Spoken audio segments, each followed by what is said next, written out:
नमस्कार, मैं हूं नीलू। तो देखिए, ईरान और इजराइल अब पूरी तरह से युद्ध में उतर चुके हैं, क्योंकि जिस तरह से हमले एक दूसरे पर किए जा रहे हैं और जिस तरह से तबाही मच रही है, उसको लेकर अब ये सवाल उठने लगे हैं कि क्या ईरान अकेला है या फिर इजराइल के पीछे अमेरिका है, तो ईरान के साथ कौन है। इस बीच दो बड़ी खबरें सामने आई है कि कौन सा देश अब ये कह रहा है कि वो ईरान के साथ खड़ा है। वो दो देश कौन है और किस तरह के बयान उनकी तरफ से आए हैं, बातचीत करने के लिए मयंक मेरे साथ जुड़ गए हैं। मयंक, देखिए, अब तक ये कहा जा रहा था कि इजराइल के पीछे तो अमेरिका है, लेकिन ईरान के पीछे कौन? क्या ईरान को अकेले ये लड़ाई लड़नी होगी? लेकिन अब एक बड़ी खबर सामने आ रही है जिसमें दो देश, एक तरह से कह लीजिए कि कुछ गुपचुप तरीके से, कुछ खुलकर सामने आए हैं। देखिए, बहुत बड़ी खबर है। चीन, ऐसा कहा जा रहा है कि चीन की तरफ से 3 प्लेन जो है वो तेहरान भेजे गए हैं और ये तीनों हथियारों से भरे हुए हैं और चीन अब खुलकर हथियारों की सप्लाई करने लगा है ईरान को, इजराइल के खिलाफ। तो चीन की तरफ से अब ये सवाल है कि ये साहब खबर कहां से आई, ये खबर का सोर्स क्या है, ये खबर कैसे आई। हम आपको समझाने की कोशिश करेंगे कि कैसे अब चीन जो है वो ईरान की जबरदस्त मदद कर रहा है। देखिए नीलू, इसको समझिए ध्यान से। ये जिस दिन इजराइल का अटैक हुआ ईरान पे, इसके अगले दिन एक कार्गो प्लेन उड़ता है चाइना से, चीन से। उसके अगले दिन नेक्स्ट डे दूसरा प्लेन उड़ा चाइना से। तीसरे दिन तीसरा प्लेन उड़ता है शंघाई से।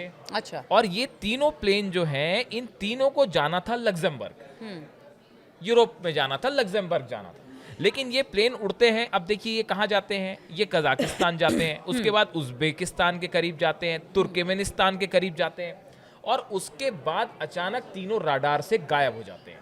अच्छा। और अब देखिए, ये तीनों प्लेन ईरान के बेहद करीब गए और राडार से गायब हो गए। उसके बाद इनका कुछ पता ही नहीं चला। और ये कहा जा रहा है कि इनको जहां लग्जमबर्ग जाना था, ये कभी लग्जमबर्ग गए ही नहीं।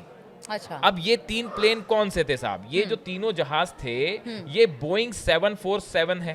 अब बोइंग 747 जो होता है, इसका इस्तेमाल होता है मिलिट्री का सामान ले जाने के लिए, मिलिट्री के हथियार ले जाने के लिए। ये बड़े कार्गो शिप्स हैं। They are commonly used for transporting military equipment and weapons and hired for fly government contract orders. जो गवर्नमेंट के कॉन्ट्रैक्ट ऑर्डर्स होते हैं हथियारों के, इसको इनसे ट्रांसपोर्ट किया जाता है।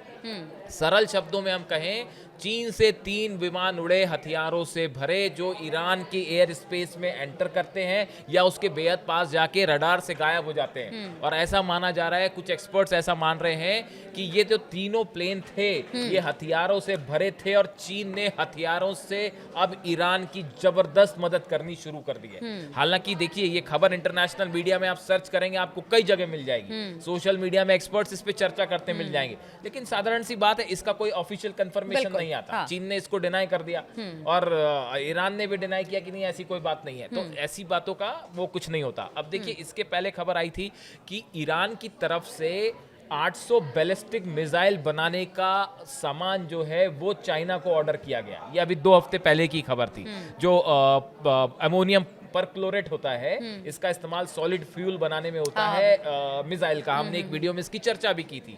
तो ईरान की तरफ से इसका बड़ा ऑर्डर, कंसाइनमेंट का ऑर्डर जो है वो चीन को दिया गया था। इस समय ईरान को बैलिस्टिक्स मिसाइल्स की बहुत ज्यादा जरूरत पड़ने वाली है और युद्ध लंबा भी चल सकता है। अब इसकी ये भी आशंकाएं जताई जा रही है कि युद्ध अब थोड़ा लंबा खिंच सकता है। तो ऐसे में ईरान लगातार अपने बैलिस्टिक मिसाइल कार्यक्रम को आगे बढ़ाना चाहता है, उसको मजबूत करना चाह रहा है। तो ईरान जो है वो अब इसको सप्लाई कर रहा है। अब ये तीनों कार्गो प्लेन्स में क्या है ये अभी इसके बारे में जो है, किस तरह के हथियार थे, क्या इसमें कोई मिसाइल्स थी, या इसमें वो मटेरियल है जिससे मिसाइल बनते हैं, क्या इसमें ड्रोन जैसी कोई चीजें थी, या उसके ड्रोन के, मतलब ड्रोन तो एग्जैक्ट नहीं आ पाएगा उसमें, लेकिन उसके इक्विपमेंट्स तो नहीं थे। तो ये देखिए, ये जो बातें हैं, इसके बाद ये बात निकल के आ रही है कि चीन जो है, देखिए, चीन ने ऑलरेडी ईरान पर हमले का जो है वो सख्त विरोध किया है। हाँ। चीन की तरफ से कहा गया कि ये संप्रभुता का ईरान का उल्लंघन है। यूनाइटेड नेशंस में परमाणु कार्यक्रम पर भी जिस तरह से प्रतिबंध लगाने को, उसको भी लेकर उसको भी उसने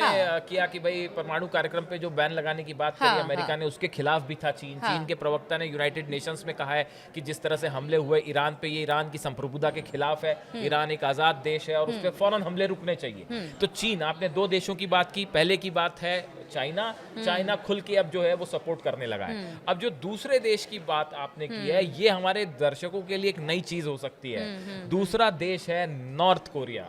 नॉर्थ कोरिया की तरफ से बयान आया है किम जोंग उन का, उन्होंने तो वो खुल के सपोर्ट कर रहे हैं। और किम जोंग उन कह रहे हैं Tehran is not alone in this struggle, north Korean army is on high alert. वो कह रहे हैं कि इस जंग में ईरान अकेला नहीं है, नॉर्थ कोरिया जंग में ईरान के साथ खड़ा हुआ है। किम जोंग उन कह रहे हैं कि मैं ईरान के साथ खड़ा हुआ हूँ, ईरान के लोग ये ना सोचे कि वो जंग में अकेला पड़ रहा है, और मेरी आर्मी जो है, नॉर्थ कोरिया की जो आर्मी है वो पूरी तरह से तैयार है। तो ये उनका बयान आया है। इसके साथ ही देखिए नॉर्थ कोरिया ने एक और बड़ा कदम उठाया है कि जैसे ये युद्ध हुआ, हमला हुआ, उसके बाद किम जोंग उन ने अपनी जितनी ऑर्डिनेंस फैक्ट्रीज हैं जहां हथियार बनते हैं नॉर्थ कोरिया में, उनकी विजिट करना शुरू कर दिया है। और उसके बाद ये बताया जाता है कि बहुत तेजी से नॉर्थ कोरिया ने हथियारों का प्रोडक्शन लगभग दुगना कर दिया। नॉर्थ कोरिया को ये लगता है कि जिस तरह से ईरान पे हमला हुआ, कहीं इसके बाद उसका नंबर ना आ जाए, और अगर ऐसा होता है, अमेरिका अगर हमला करता है, तो जवाब देने के लिए नॉर्थ कोरिया ने अपनी तैयारी तेज कर दी है, तेजी से हथियार अपना प्रोडक्शन बढ़ा दिया है। और देखिए गौर करने वाली बात है, यूनाइटेड नेशंस की रिपोर्ट है कि नॉर्थ कोरिया ने 2000 कंटेनर्स भर के वेपन्स और अम्यूनिशन जो है रशिया को सप्लाई किया है यूक्रेन वॉर के दौरान। ये देखिए बहुत बड़ी बात है। Recent United Nations report on May revealed that North Korea has already sent over 20,000 containers of weapons and ammunition to Russia. तो अब ये माना जा रहा है कि नॉर्थ कोरिया जो है वो अब ईरान की भी मदद कर सकता है, और गुपचुप तरीके से, जैसे चाइना की तरफ से माना जा रहा है कि हथियार भेजे जा रहे हैं, वैसे नॉर्थ कोरिया की तरफ से भी हथियार पहुंचाने का काम जैसे रशिया को हुआ, उसी रूट से ईरान को भी हो सकता है।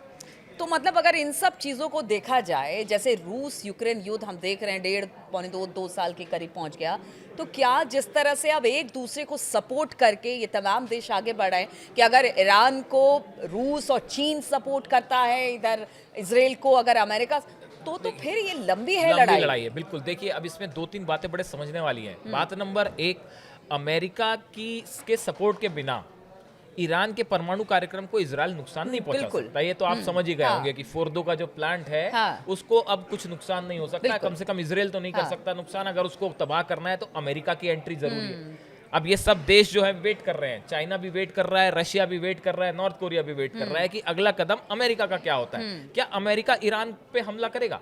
और जैसे ही अमेरिका की तरफ से हमला होता है, आप देखिए इस जंग में चाइना की भी एंट्री हो जाएगी और रशिया की भी एंट्री हो जाएगी, जो अब तक चुप बैठा हुआ है। तो चलिए देखिए, वेट एंड वॉच की स्थिति में तमाम देश हैं। अगर बात की जाए इजराइल और ईरान की, तो बहुत सारे बड़े बड़े देश इन दोनों के पीछे खड़े हैं। अब इंतजार ये किया जा रहा है कि किसकी तरफ से पहल होगी, यानी कि जो युद्ध अब तक इजराइल और ईरान के बीच हो रहा था, अगर अमेरिका की एंट्री होती है इजराइल के साथ ईरान की तरफ, तो फिर चाइना और जो दक्षिण कोरिया है उसकी भी एंट्री मानी जा रही है कि वो भी अब इसमें एंटर हो जाएगा। अब ऐसे में आप समझिए कि युद्ध का दायरा कितना बढ़ता है, कहां तक जाता, इन तमाम खबरों पर हमारी नजर बनी रहेगी। आप बने रहिए हमारे साथ।